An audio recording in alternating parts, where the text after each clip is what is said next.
नमस्कार दोस्तों, आज आपको बताने वाला हूं कि कैसे आप ईएसआई और ईपीएफ की एंट्री करेंगे। आज की वीडियो में आपको बताऊंगा कि कैसे उसकी एंट्री करनी होती है, कैसे वेजेस की एंट्री होगी, ईएसआई की एंट्री होगी, ईपीएफ की एंट्री होगी। दो मेथड बताऊंगा। एक मेथड है एम्प्लॉई वाइज, जहां पे सभी एम्प्लॉई का आपको एम्प्लॉई वाइज एंट्री करनी होगी, और एक मेथड बताऊंगा कंसोलिडेट, जहां पे आप एक कंसोलिडेट एंट्री कर सकते हैं।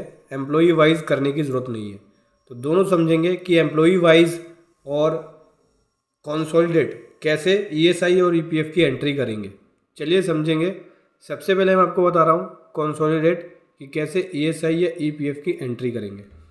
तो ये डाटा जो है वो फाइनेंशियल ईयर 23-24 का है। ऑलरेडी एंट्रियाँ हो रही हैं। मैं आपको दिखाता हूँ कि कैसे एंट्री होती है। जैसे वेजेस की है तो देख सकते हैं, ये वेजेस की एंट्री पे जाएंगे। इसी के अंदर ईएसआई ईपीएफ की एंट्री होती है। जैसे कि मार्च की जो सैलरी की एंट्री है वो ये हुई है। तो जो टोटल सैलरी हुई, कंसोलिडेटेड एंट्री में कैसे एंट्री करेंगे, तो जो टोटल सैलरी का अमाउंट आया सैलरी शीट में वो यहाँ डालेंगे वेजेस के अंदर। और वेजेस कौन से हेड में है? वेजेस है डायरेक्ट एक्सपेंस के अंदर। ठीक है, तो जो टोटल सैलरी आई वो यहाँ डाल दिया। इसमें से क्या लेस करेंगे? Advance wages. जो एम्प्लॉय को एडवांस वेजेस दे दिया, एडवांस में जो सैलरी दे दी वो लेस कर लेंगे। और ये एडवांस वेजेस किस में जाएगा? स्टाफ एडवांस के अंदर, करंट एसेट में। अब आप ये बोल रहे होगे सर ये तो क्रेडिट है, तो एसेट साइड में तो नेगेटिव दिखाएगा। क्रेडिट इसलिए है क्योंकि पहले जो एडवांस दिया था वो लेस कर रहे हैं हम इस सैलरी से। और जो आपने एडवांस दिया होगा पहले बैंक या कैश से, वो डेबिट हुआ होगा, बाद में क्रेडिट हो रहा है, तो वो एडवांस लेस हो जाएगा। ठीक है, मैं आपको एडवांस वेजेस का भी लेजर दिखाऊंगा कि क्या इफेक्ट पड़ता है इसके ऊपर। उसके बाद इस सैलरी पे जो ईएसआई आई, टोटल ईएसआई, वो आपको सैलरी शीट से देखने को मिलेगा। ईएसआई कौन सा? जो एम्प्लॉई का कॉन्ट्रीब्यूशन बना। तो जो एम्प्लॉई का कॉन्ट्रीब्यूशन बना वो आप यहाँ पे लिखेंगे ईएसआई पेबल में। ये देखो ये आ गया। और ये ईएसआई पेबल कौन से हेड में जाएगा? लाइबिलिटी के अंदर जाएगा, करंट लाइबिलिटी में। देख सकते हैं ये आ गया करंट लाइबिलिटी। ठीक है, क्योंकि ईएसआई पेबल जो है हमारी लाइबिलिटी है, ये सरकार को हमें पे करना है, ये हमारी लाइबिलिटी बनती है।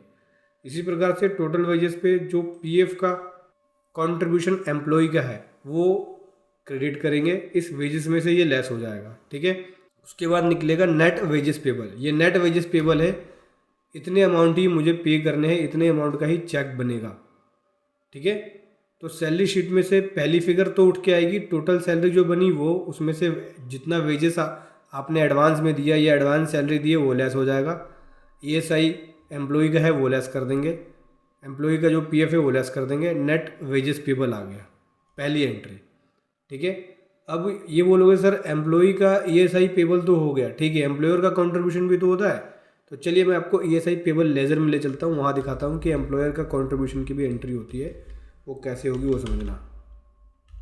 यहाँ से आ जाते हैं ESI payable, ESI payable laser में।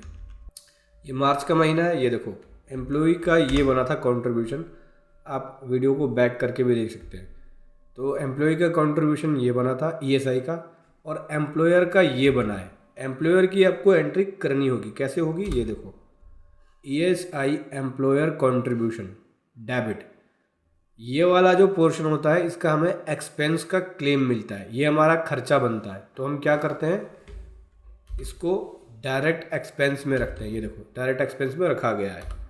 ठीक है, ईएसआई पेबल जो है क्रेडिट हो जाएगा क्योंकि हमें इतना पे करना है सरकार को। तो ये करंट लाइबिलिटी में जैसे पहले दिखाया था मैंने, तो जो मैं ये पे कर रहा हूँ 24,000 रुपये, इतने का मुझे खर्चा क्लेम हो जाएगा, ये मुझे खर्चे में मिल जाएगा। एम्प्लॉई का जो मैंने काटा ये मेरी लाइबिलिटी है, ये मैं जमा कराऊंगा। जैसे टीडीएस काटते हो तो लाइबिलिटी बनती है, वैसे ही ईएसआई जो काटा है वो लाइबिलिटी है, जमा कराएंगे। टोटल मेरे को 30,475 रुपये जमा कराने हैं। इसी प्रकार से अगर मैं प्रोविडेंट फंड का लेजर दिखाऊँ आपको, तो सेम प्रोविडेंट फंड के अंदर ही भी है यही चीज़। ये देखो ये आ गया एम्प्लॉई का कंट्रीब्यूशन। वीडियो को पीछे करके देख सकते हो, जहाँ पे मैंने वेजेस वाली एंट्री खोल कर दिखाया है। वैसे यहाँ भी दिखा देता हूँ, देखो ये रहा। ये जो प्रोविडेंट फंड आया 41,941 का, ये एम्प्लॉई का काटा हुआ है टोटल सैलरी में से। जो एम्प्लॉई का ईपीएफ का पोर्शन है जो हमने काटा है वो यहाँ पे आ गया। ठीक है। अब एम्प्लॉयर का कंट्रीब्यूशन ये बना, तो जो एम्प्लॉयर का कंट्रीब्यूशन है उसकी एंट्री कैसे आएगी, ईपीएफ एम्प्लॉइज कंट्रीब्यूशन, और ये किसके हेड में जाएगा, ये जाएगा इनडायरेक्ट एक्सपेंस में, क्योंकि जो पीएफ कंट्रीब्यूशन है वो इनडायरेक्ट एक्सपेंस का पार्ट होता है और ईएसआई वाला डायरेक्ट एक्सपेंस का पार्ट होता है। ईएसआई वाला डायरेक्ट वेजेस पे लगता है और पीएफ जो है जहाँ पे स्टाफ के एडमिन है उनके ऊपर भी पीएफ लग जाता है।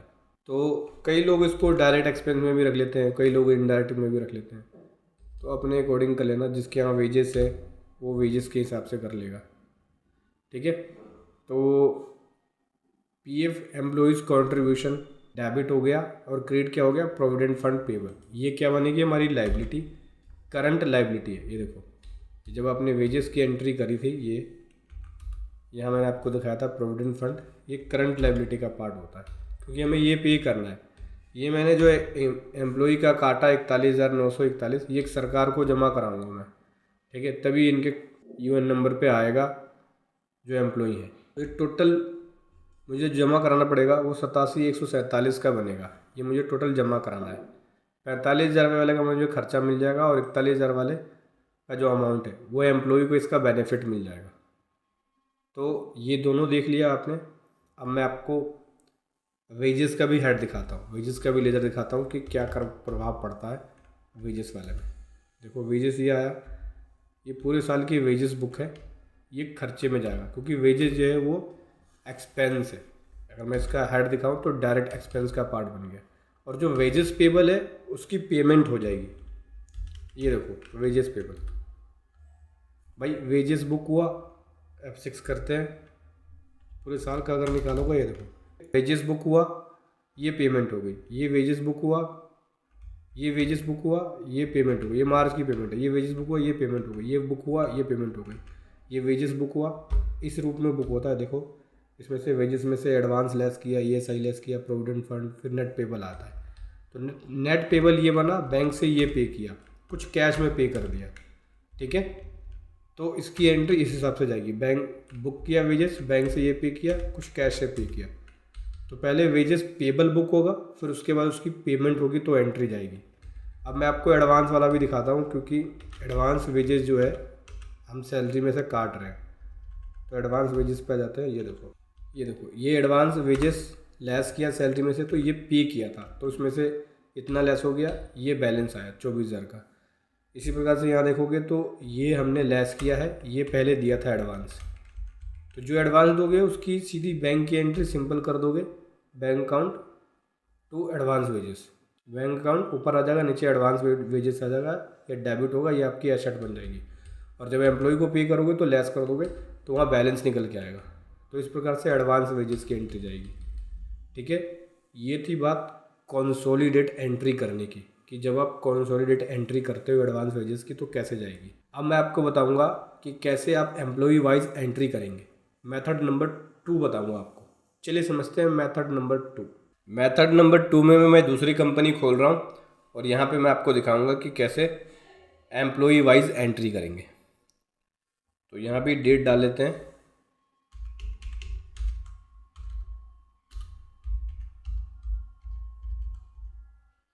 मैं आपको 22-23 का ही डाटा दिखा रहा हूँ इसमें। तो चलिए वेजेस की एंट्री में चलते हैं पहले, क्योंकि वेजेस से ही ईएसआई और यूपीएफ जनरेट होता है। मार्च की एंट्री है, 2 ब्रांच है इनके, तो किसी एक ब्रांच में दिखाता हूँ आपको। ये देखो कैसे होगी एंट्री। जो टोटल वेजेस है, जो टोटल सैलरी या वेजेस देना था वो हो गया डेबिट, उसमें से लेस किया हुआ ईएसआई जो एम्प्लॉय का था, सभी एम्प्लॉय का, ठीक है। यहाँ पे कंसोलिडेट वैल्यू जाएगी ईएसआई की, फिर लेस क्या हो गया एडवांस वेजेस, जो एडवांस दिया था एम्प्लॉय को, ये भी कंसोलिडेट जाएगी। उसके बाद इस कंपनी में पीएफ नहीं है, केवल ईएसआई है। अगर पीएफ होता तो पीएफ भी लेस होता, तो पीएफ नहीं है तो पीएफ लेस नहीं होगा। उसके बाद जो पेबल वाला अमाउंट था वो कहाँ गया, एम्प्लॉइज़ के हेड में। जैसे अभिनव है, इसके अकाउंट में भाई नेट ये देना है मेरे को, वेजेस में से एडवांस और ईएसआई लेस करने के बाद। अगर पीएफ होता तो पीएफ भी लेस हो जाता, तो पीएफ नहीं है, ईएसआई और एडवांस लेस हो गया, तो जो भी लेस होगा वो क्रेडिट हो गया। फिर बचा हुआ बैलेंस अभिनव के अकाउंट में ये आ गया, अजय के अकाउंट में ये आ गया, देख सकते हैं, और जो एम्प्लॉई है उसके अकाउंट में ये, ऐसे ऐसे करके ये सभी एम्प्लॉई के हेड में आ गया और उसके बाद ये हो गया क्लोज। तो ये सीधा एम्प्लॉई के हेड में बैलेंस अमाउंट जाएगा। मैं आपको दिखाता हूँ, अगर मैं किसी एक पर्सन का निकालता हूँ, जैसे ये अजय का, तो ये देखो ये बना 19,309, ये कहाँ से उठ गया, ये यहाँ से उठ गया, भाई ये देना है। तो नेट पेबल इसका ये बना, इस अमाउंट में इसका ईएसआई और एडवांस वेजेस लेस है, ठीक है। तो जो एम्प्लॉई वाइज एंट्री जाएगी वो नेट, ये नहीं नेट पेबल की जाएगी, ये नहीं कि ईएसआई की भी एम्प्लॉई वाइज जाएगी और एडवांस वेजेस की एम्प्लॉई वाइज जाएगी और पीएफ की एम्प्लॉई वाइज जाएगी। अगर ऐसा करोगे तो ये सारी एंट्रियाँ 3 बार मल्टीप्लाई हो जाएगी। ये वेजेस गया, ये खर्चे में चला गया। अगर आप वेजेस का लेजर देखोगे, मैं आपको दिखाता हूँ भाई, वेजेस ये खर्चे में गया, इसका खर्चा क्लेम हो गया, ये देखो सब वेजेस डल रहा है, ये खर्चा क्लेम हो गया, इसका एक्सपेंस मिल गया, ये देखो। और ईएसआई पेबल सीधा है, करंट लायबिलिटी का पार्ट बनता है, ये करंट लायबिलिटी का पार्ट बन गया। अब मैं आपको ईएसआई पेबल का लेजर भी दिखाता हूँ। ईएसआई पेबल का अगर लेजर देखोगे, ये देखो ये बना ईएसआई पेबल और ये बना अपना एम्प्लॉयर का कंट्रीब्यूशन। तो एक एंट्री तो वेजेस वाली जाएगी, उसके बाद कंट्रीब्यूशन की एंट्री जाएगी, ये देखो ये कंट्रीब्यूशन हो गया जो डायरेक्ट एक्सपेंस का पार्ट बनेगा। तो ये जो टोनिका सिटी है उसका वेजेस बुक किया, ईएसआई पेबल बुक किया, वेजेस की एंट्री के रूप में ऐसे जाएगी टोनिका की। इसी प्रकार से उसका कंट्रीब्यूशन भी बुक कर लिया, ये देखो ये बन गया पेबल। तो नेट पेबल इसका ये बना, ये दोनों मिला के, जो टोनिका सिटी का और ये दूसरे ब्रांच का है, ठीक है। 2 ब्रांचों की अकाउंटिंग एक साथ हो रही है यहाँ पे। तो अगर आप जोड़ें तो 2393 प्लस 10,339 ये अमाउंट पेबल बनेगा। हालांकि मेरा नेट पेबल ये बनता है क्योंकि दोनों का जोड़ के आता है।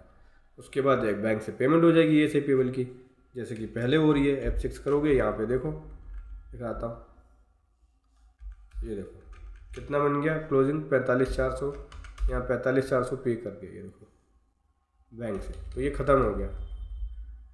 एडवांस वेजेस की बात करें तो एडवांस वेजेस को अगर आप चेक करोगे तो जैसे जैसे पेमेंट कर देते हैं ये ख़त्म होता चला जाता है, कोई पेमेंटें हो रही है तो ख़त्म होता जा रहा है। तो ऐसे आपको एम्प्लॉई वाइज एंट्री करनी है। पेबल वाला अमाउंट एम्प्लॉई के हेड में डाल सकते हो, एम्प्लॉई वाइज करनी है तो बाकी अमाउंट को कंसोलिडेट रख सकते हो, जैसे मैंने अपनी पहले वाले मेथड में बताया है। सेकंड वाले में बस पेबल वाला अमाउंट जो है उसका ब्रेकअप हो जाएगा और वो एम्प्लॉई के हेड में चला जाएगा। तो ऐसे आपको एंट्री करनी है ईएसआई और पीएफ। वीडियो कैसी लगी ज़रूर बताएं। Thank you so much. जय हिंद, वंदे मातरम।